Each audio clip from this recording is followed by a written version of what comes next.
5월 11일 하늘에서 내리는 일용할 양식 하나님의 말씀은 창세기 31장 4절에서 9절까지 말씀입니다. 야곱이 사람을 보내어 라헬과 레아를 자기 양떼가 있는 들로 불러다가 그들에게 이르되 내가 그들의 아버지의 안색을 본즉 내게 대하여 전과 같지 아니하도다. 그러할지라도 내 아버지의 하나님은 나와 함께 계셨느니라. 그대들도 알거니와 내가 힘을 다하여 그대들의 아버지를 섬겼거늘 그대들의 아버지가 나를 속여 품삯을 10번이나 변경하였느니라. 그러나 하나님이 그를 막으사 나를 해치지 못하게 하셨으며 그가 이르기를 점 있는 것이 내 삭시되리라 하면 온 양떼가 나은 것이 점 있는 것이요 또 얼룩무늬 있는 것이 내 삭시되리라 하면 온 양떼가 나은 것이 얼룩무늬 있는 것이니 하나님이 이같이 그대들의 아버지의 가축을 빼앗아 내게 주셨느니라. 아멘. 오늘 우리가 읽은 말씀은 이제 라반으로부터 도망치기 위해 준비하는 야곱의 모습을 기록하고 있습니다. 창세기 30장의 사건들로 인해서 이제 야곱이 부자가 되자 라반의 아들들은 야곱이 라반의 재산을 빼앗았고 또 라반의 소유로 부자가 되었다라고 말을 합니다. 근데 야곱이 이 이야기를 듣습니다. 이 이야기를 듣고 나서 라반을 보니까 라반이 자신을 대하는 태도가 달라진 것입니다. 야곱이 그렇게 느낀 것이죠. 그렇다고 해서 야곱이 특별히 할 수 있는 일은 없었습니다. 이미 야곱은 자신이 원하는 품삯을 주면 라반에게 남겠다고 했기 때문에 어떻게 할 수 있는 방법이 없었습니다.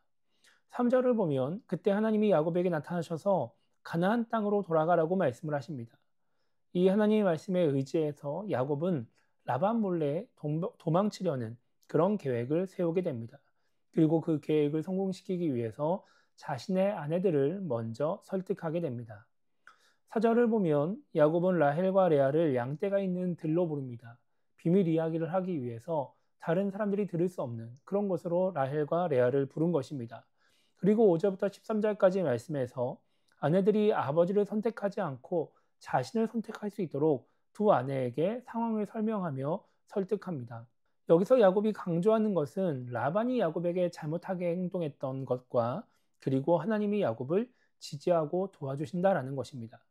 그러니까 모든 문제의 원인은 라반에게 있고 그렇기 때문에 하나님이 나를 도와주신다. 그러니까 나와 함께하는 것이 더 옳은 일이다라는 식으로 설득을 하는 것입니다. 그런데 여기서 야곱이 아내들을 설득하기 위해 하는 말들이 다 진실이 아니었습니다. 9절을 보면 하나님이 라반의 가축을 빼앗아 야곱에게 주셨다라고 말을 합니다. 또 10절에 보면은 양떼가 새끼를 뵐 때 꿈에서 보니까 순양이 다 얼룩무늬 있는 것과 점 있는 것과 아롱진 것이었다라고 말을 하죠. 그러면서 11절과 12절에 보면은 꿈에서 하나님의 사자가 말씀하시기를 양떼를 봐라. 라반이 내게 행한 것을 내가 다 보았다라고 이야기를 했다라고 설명을 합니다. 그러니까 꿈에서 야곱은 하나님의 음성을 들었고 그 꿈에서 본 대로 하나님이 그렇게 재산을 불려주셨다라고 말을 하고 있는 것입니다. 그런데 이런 내용은 성경에 나오지 않습니다. 성경은 야곱이 라반을 속이는 행위에 대해서만 언급하지 그 과정에서 하나님의 역사하심을 기록하고 있지 않습니다. 그렇다면 야곱은 왜 거짓말을 하고 있는 것일까요? 그것은 창세기 30장에서 했던 야곱의 행동들, 그 재산을 늘리기 위해서 한 일들이 정당하지 않기 때문입니다. 그것을 야곱이 알고 있기 때문인 것이죠. 그 정당하지 않은 행동들을 사실대로 말하면 그 진실을 다 밝히면 아내들이 자기를 따라오지 않을 수 있다고 생각해서 진실을 밝히지 않고 하나님을 이용해서 거짓말을 하는 것입니다. 많은 사람들이 이 야곱이나 라반과 같이 당장의 이익을 위해 올바르지 않은 행동, 정직하지 않은 행동을 할 때가 있습니다. 대놓고 누군가를 속이며 피해를 주지 않는다 하더라도 오늘 야곱처럼 교묘하게 진실을 왜곡해서 나의 잘못은 감추고 다른 사람의 잘못만 드러내며 이익을 취하기도 합니다. 그런데 이렇게 올바르지 않은 행동, 정직하지 않은 행동과 말로 얻은 이익을 지키고 또 계속해서 이익을 얻으려면 결국은 또다시 올바르지 않고 정직하지 않은 행동을 해야 될 때가 있습니다. 당장의 이익을 얻을 때는 좋지만 계속해서 잘못된 행동을 누적시키다 보면 결국은 문제가 생기는 것입니다. 그렇게 당장의 이익을 얻을 때는 좋지만 계속해서 잘못된 행동을 누적시키다 보면 결국은 문제가 생기게 됩니다. 왜냐하면 우리 인간은 영원히 누군가를 속일 수 없기 때문입니다. 그리고 하나님을 속일 수 없기 때문입니다. 그래서 우리는 하나님 앞에서, 사람 앞에서 정직하고 진실하게 살아야 합니다. 잘못된 것이 있으면 인정하고 사과하며 다시 잘못하지 않으려고 애를 써야 하는 것입니다.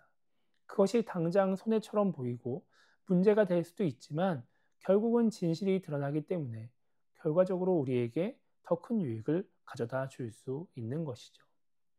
그래서 오늘 하루를 시작하면서 우리가 이렇게 기도했으면 좋겠습니다.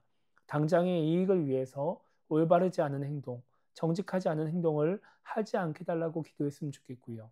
때로는 손해가 된다 하더라도 하나님 앞에서, 사람 앞에서 정직하고 진실하게 살아가는 그런 신앙인이 되게 달라고 기도하면서 오늘 하루를 시작했으면 좋겠습니다.